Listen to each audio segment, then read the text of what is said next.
Hello សួស្តីជំរាបសួរដល់អ្នកទាំងអស់គ្នាជួបមួយខ្ញុំបាទលីហ៊ូម៉ូត iOS ហើយថ្ងៃនេះផងដែរយើងមានម៉ូត skin ខោអាវរបៀបដាក់ថ្មីចឹងណារៀងថ្មីបន្តិចទេនេះយើងថ្មីតែបន្តិចទៅចឹងគ្នាយើងអាចតាមដានវីដេអូថ្មីនេះបានវាអាប់ដេតថ្មីមកវាកន្លែងយក key កន្លែងហើយវារៀងដូរតិចតួចដូចគ្នាយើងហើយខ្ញុំបាត់ពី YouTube លេងទៅបានធ្វើ YouTube ហើយសារខ្ញុំធ្វើ page ធ្វើ account លក់ account លក់អីចឹងគឺអាចតាក់ទងមកខ្ញុំបានតាមរយៈថាទិញ account នេះយើង support ផងចឹងណាហើយនេះគឺយើងវាយើង app ដែរចឹងអានេះ mode VIP ទេនេះអានេះ VIP ចឹងណាVIP ចឹងទៅហើយឥឡូវយើងទៅមើលរបៀបដាក់ទាំងអស់ហ្មងទៅនេះគឺជារបៀបដាក់នេះយើងនៅក្នុង channel Telegram ទី1យើងចុចចូល link យើងហ្នឹងមកហើយចុច download ហើយនេះយើងចុច download យើងមិនចុចខ្វាយហើយយើងចូលកន្លែង data យើងនេះកន្លែងហ្នឹងយើងចុចនេះចុច my phone មកយើងផាសកន្លែងណាដែលយើងចាំហ្នឹងយើងផាសមកអូខេគឺយើងផាសហើយយើងធ្វើទីមកនិយាយទៅគឺយើងធ្វើតាមខ្ញុំមិនបានចូលសលេងបោះក្បាយសារវីដេអូនេះខ្ញុំធ្លាប់ខុសមិនមួយសាតែវាខូចគ្នាវាខូចវាថាខ្ញុំហ្នឹងឯណាចឹងខ្ញុំបាក់ចូលសលេងម្ដងទៀតកាត់ម្ដងទៀតនិយាយទៅយូរហ្មងចឹងនេះយើងធ្វើតាមហ្នឹងទៅវីដេអូហ្នឹងដឹងមិនខុសឯណាទេធ្វើ account នៃគេផងធ្វើអីផងនេះគឺយើងមើលតាមហ្នឹងទៅនេះមានគ្នាយើងខ្លះគាត់ធ្វើអត់បានទូរស័ព្ទ version ទាបតតែធ្វើជា version ទាបធ្វើយើងពីច្រើនបានទូរស័ព្ទ version ទាបមិនថា version ទាបថា version ខ្ពស់ឯកន្លែងនេះដាក់ password ទូរស័ព្ទយើងបើ password ទូរស័ព្ទយើងទៅហើយយើងធ្វើតាមហ្នឹងធ្វើតាមតារាមួយមកកុំបខំគ្នាយើងធានាថាយើងធ្វើបានហ្មង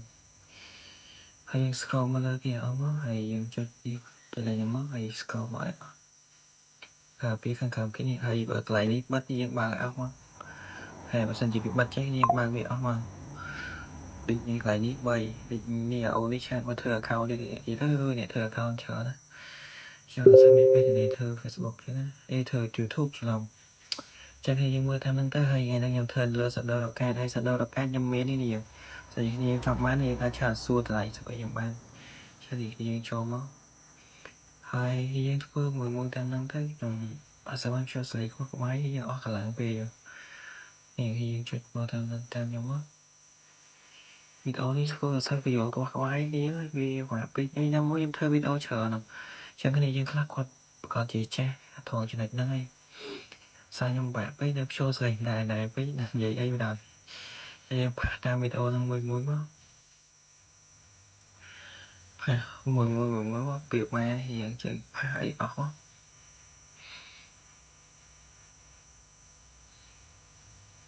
copy ផាសមកcopy ផាសឲ្យអស់មកអូខេបន្ទាប់ពី copy ផាសអស់ហើយយើងចុច save មកយើងចុច save ខាងលើនេះចុច save ខាងលើនេះមកហើយ click ចឹងយើងដាក់មកយើងដាក់ទៅ server ទីVPN ទីហើយយើងចូល Telegram ផងយើងវិញមកយើងចុចយក ID គេ key ហើយវារៀងផ្អៀងទីគ្នាយើងបាក់មើលទៅចាំតិចទៀតខ្ញុំបញ្ឈើឲ្យមើលហើយគេយើងឈឺក្បាលខ្លះទៅចឹងកន្លែងនេះវានេះយើងយក ID មកដាក់ជា ID មកអូខេជា ID account ណានេះចឹងយើងចុចមកបក ID មកនេះអានេះខ្ញុំសុំដាក់បញ្ឈើវិញកាត់បញ្ឈើគេយើងមើលមកនេះកន្លែងនេះគេឲ្យដាក់ ID account game លើយើងចង់ទៅ copy ទៅនេះ copy មកនេះយើង copy account game ដែលយើងចង់ដាក់យើង copy ហើយយើងផាសវាមកបាននេះយើងមកផាសlại មកអូខេបន្ទាប់ពីផាសហើយយើងចុច next ទៅចុចទៅមកនេះហើយរងចាំវាតិចទៅយើងរងចាំវាតិចនេះវាចេញចុចពីមកគឺយើងមើលតាមវីដេអូហ្នឹងទៅរបៀបយក key ចឹងណាហើយបញ្ជា key មួយប្រើបាន1ម៉ោងទេគ្នាយើងអញ្ចឹងបើសិនជាគ្នាយើងធ្វើហើយគ្នាយើង clear ហ្គេមចប់បាត់ហើយតយើងយក key ទៅដាក់ថ្មីហើយចាំបើក VPN ចូលចឹងណាហើយនេះយើង clear វាចោលមកវាចុចចូលចឹងហើយអញ្ចឹងនេះគ្នាបើកអា stop ផ្ទាំងថ្មីមកយើង clear ផ្ទាំងថ្មីនឹងចោលហើយចូលផ្ទាំងចាស់វិញហើយយើងចុចធ្វើដែរតតែបាន key ណានេះយើងហើយខ្ញុំចូលសលេងមកនៅក្រុមហ្នឹងឯងយើងមើលវីដេអូបាន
Oh man, I should have finished those deep fried chicken wings from last night.